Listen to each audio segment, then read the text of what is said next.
માણા હવે એ બકુલભાઈ મમરાભાઈ અહીંયા ઉભા ને શું કામ છે? એ હું તમને બોલાવવા આવ્યો, તમે ભોળા દાદા ને કબાટ લાવી દીધો ને તે મોજ માં આવી ગયા.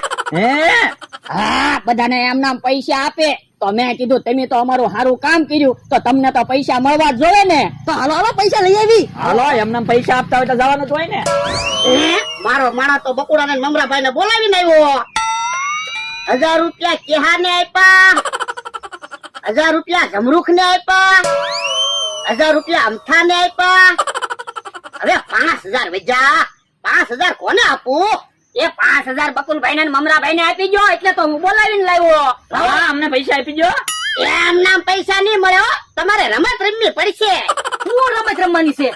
એ તમારે પેંડા ખાવા પડશે તો પૈસા મળશે. ઓય રે પેંડા તો કયો એટલે અમે ખાઈ જાવી કામ હમણાં ભાઈ. તો પૈસા મળતા હોય તો પણ એમ પેંડા નથી ખાવાના, હાથ બાંધીને પેંડા ખાવાના.